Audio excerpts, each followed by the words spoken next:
오늘 태국을 이기면서 우리가 17세 이하 월드컵 본선 진출 티켓을 따냈습니다. 월드컵에 진출한 것도 너무나 좋은 성과인데 여기에 플러스 이 선수들이 하는 플레이들을 보시면요, 정말 이게 눈이 정화가 된다 라는 표현을 쓸 정도로 선수들의 플레이 스타일이나 팀의 조직력이나 빌드업 체계가 정말 유럽의 강팀을 보는 것 같아요.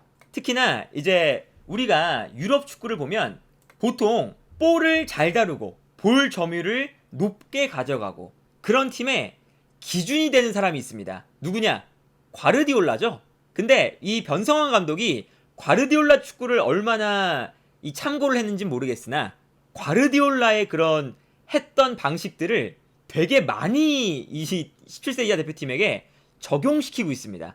예를 들면 최후방에서 빌드업을 할 때 좌우 풀백이 측면으로 넓게 벌어지고요. 이때 강민우와 고종현도 약간 벌어집니다.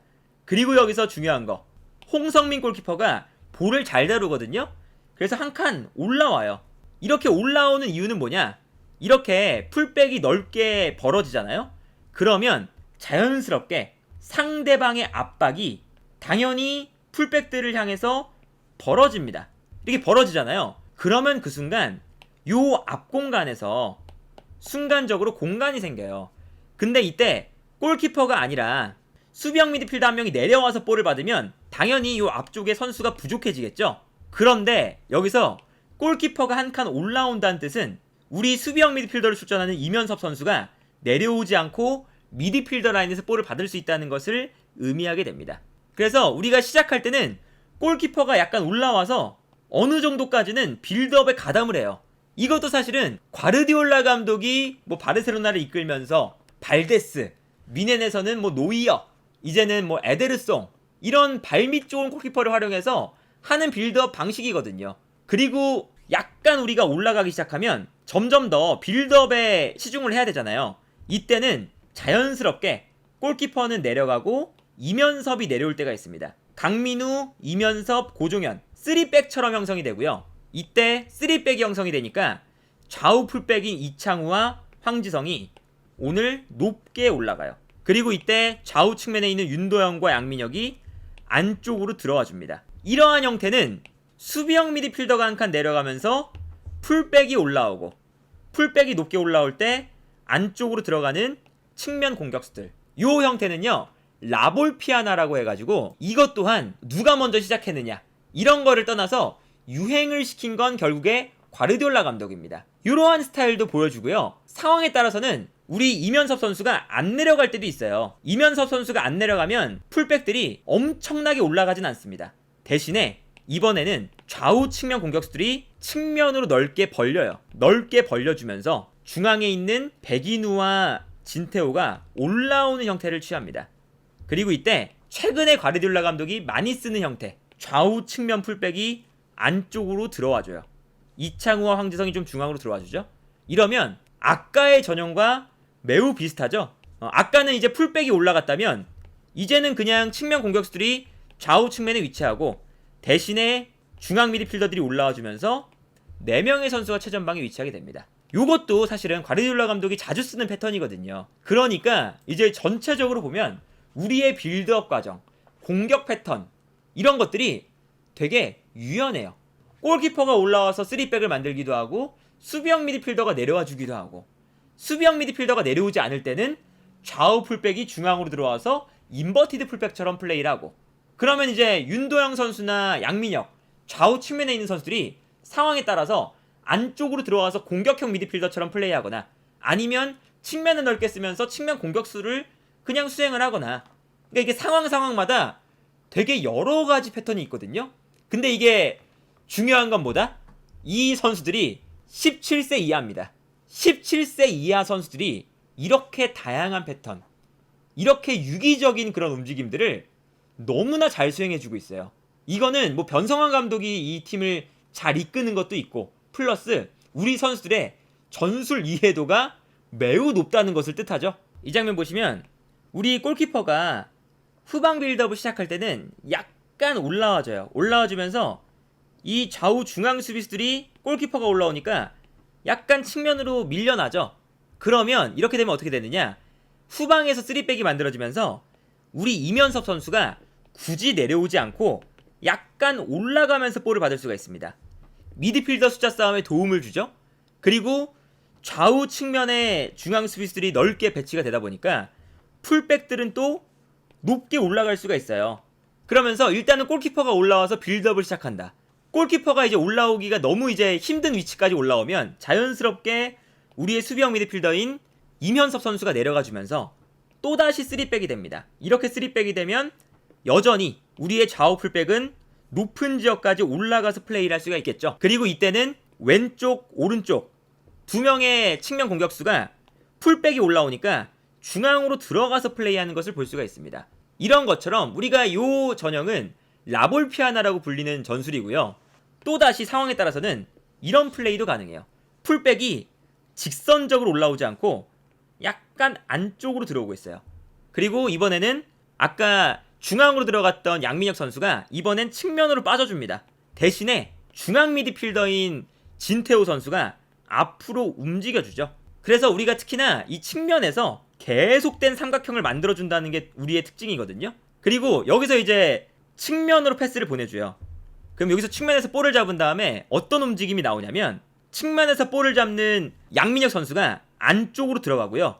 패스를 보내준 황지성 선수가 측면으로 돌아뜁니다. 그리고 이때 앞쪽으로 뛰어나갔던 진태호 선수가 또다시 약간 측면으로 빠져줘요. 그러면서 이 다음 장면을 보시면 또다시 삼각형이 또 만들어집니다. 측면으로 빠져나가는 황지성, 중앙으로 들어오는 양민혁, 약간 측면으로 빠져주는 진태호, 다시 삼각형이죠. 그러니까 우리가 계속해서 이 선수들이 포지션을 계속 움직이면서 삼각형을 만들었다가 풀었다가 만들었다가 풀었다가 볼 주변에서 이 패스를 받을 수 있는 움직임들을 너무나 유연하게 가져 들어갑니다. 마치 진짜 우리가 생각하는 뭐 맨시티나 아스날이나 이런 볼을 잘 다루는 팀들이 가져가는 유기적인 플레이와 매우 흡사하죠. 그래서 선수들의 플레이 보시면요, 스위칭 플레이가 진짜 많이 일어나요. 이 장면은 어떤 장면이냐, 우리 풀백이 안쪽으로 들어와 있는 상황이고요, 전방에는 윤도영 선수가 올라가 있습니다. 그런데 이때 중앙에 있었던 우리 백인우 선수가 어떤 움직임을 가져가냐면요, 태국의 수비수 한 명이 풀백이 올라오니까 더 이상 백인우를 못 따라가거든요. 그렇게 되니까 백인우가 이거를 빨리 파악하고 오히려 내려오는 움직임을 가져갑니다. 풀백은 올라가면서 수비를 잡아놓고 미드필더는 내려오죠. 그래서 이 다음 장면을 보면요, 백인우가 내려와서 볼을 받고 있어요. 충분한 공간이 형성되죠. 그리고 풀백이 올라가 주니까 순간적으로 태국의 미드필더가 백인우를 못 따라오고 풀백을 따라갈 수밖에 없습니다. 그러면서 우리가 편안하게 이제 미드필더를 거쳐서 볼을 전개할 수 있는 상황을 만들죠. 이 장면도 매우 재미있는 장면인데, 우리가 좌우 측면에서 풀백도 올라가 있고 윤도영 선수도 올라가면서 측면으로 선수를 끌어당깁니다. 그리고 플러스 중앙 미드필더인 백인우 선수가 올라가줘요. 올라가주면서 이번에는 수비수들을 앞쪽으로 끌어당겨요. 이렇게 되면 자연스럽게 수비가 끌려나간 중간에 넓은 공간이 발생을 하죠. 태국의 수비수들이 측면으로 한 명 끌려나가고 앞으로 끌려나가니까. 그런데 이때 우리의 최전방 공격수인 김명준 선수가 이 공간을 파악하고 빨리 내려와 줍니다. 그러니까 이 공간으로 우리가 패스를 넣어줄 수가 있죠. 그래서 이 다음 장면을 보면 김명준 선수가 내려오면서 순간적으로 앞쪽에 태국의 수비수들이 미드필더를 향해 끌려가 있고 측면을 향해 끌려나가 있고, 이때 이 넓은 공간을 우리 최전방 공격수가 내려와서 충분하게 활용을 하면서 볼을 전개하는 이러한 모습을 볼 수가 있었어요. 이런 장면들을 보시면 공격을 전개하는데 매우 유연한 팀이라는 걸 알 수가 있습니다. 이 장면을 보시면 이 앞쪽에 김명준 선수가 있었어요. 근데 김명준 선수에게 일단 한 번의 패스가 흘러갑니다. 그리고 이때 측면에 있었던 양민혁 선수가 중앙으로 들어오면서 가운데서 볼을 받아주는 김명준 선수에게 가까운 위치까지 달려들어요.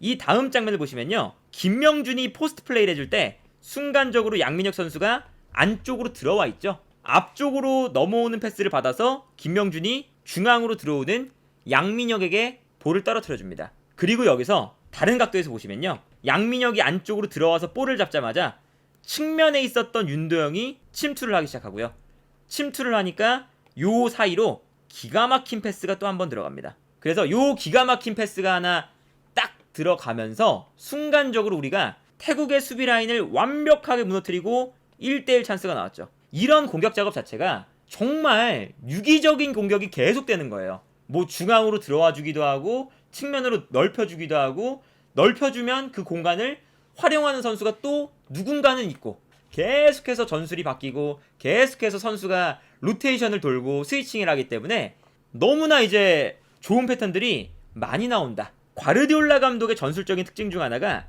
측면을 넓게 씁니다. 근데 넓게 쓸 때의 포인트, 측면을 넓게 쓰면 수비가 끌려 나오죠. 끌려 나올 때 미드필더가 빠르게 올라가면서 이 공간을 공략한다. 내지는 풀백들이 빠르게 올라와 주면서 가운데로 오버래핑을 하면서 이 공간을 활용한다 라는 게 있거든요. 마레즈가 측면을 넓게 사용하고 데브라이너가 침투한다. 혹은 그릴리시가 측면을 넓게 사용할 때 귄도안이나 베르나르도 실바가 침투한다. 이런 패턴이 있거든요. 이러한 패턴에서 우리가 득점이 실제로 나와요. 넓은 지역에서 김현민 선수가 볼을 잡습니다. 근데 여기서 김현민 선수가 볼을 잡으니까 자연스럽게 상대 수비가 측면으로 끌려나가요. 근데 끌려나는 걸 보고 중앙에 있었던 우리의 진태호 선수가 슬금슬금 앞으로 나갑니다. 그래서 이 다음 장면을 보면요, 김현민 선수가 안쪽으로 이제 접고 들어올 때 수비가 순간적으로 끌려나가 있죠. 두 선수가 끌려나가니까 요 안쪽 공간이 만들어져요. 이때 진태호 선수가 슬금슬금 올라오다가 침투하는 선수에게 패스가 너무나 잘 들어갔고요. 패스가 들어오면서 진태호가 요 수비 라인 공간에서 볼을 받을 수 있는 상황이 만들어집니다.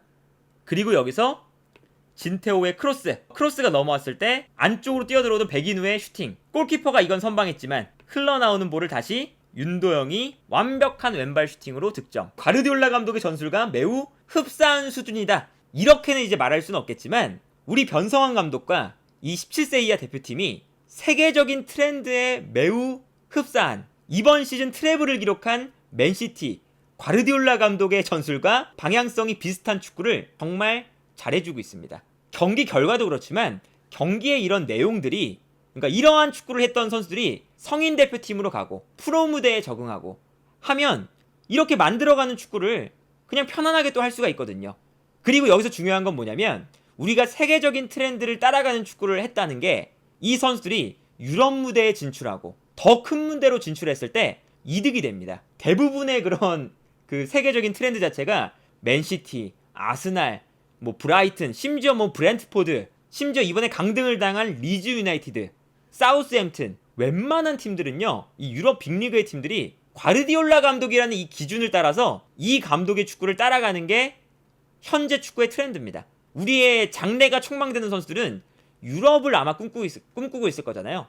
그렇다면 유럽으로 갔을 때 이러한 축구에 편안하게 이제 적응할 수 있는 선수가 될 수가 있는 거죠. 우리 이번 17세 이하 대표팀이 경기 결과도 좋지만 이렇게 경기력과 미래가 기대되는 경기력을 보여준다. 이러한 측면에서 오늘 경기도 매우 만족스러운 경기가 아니었나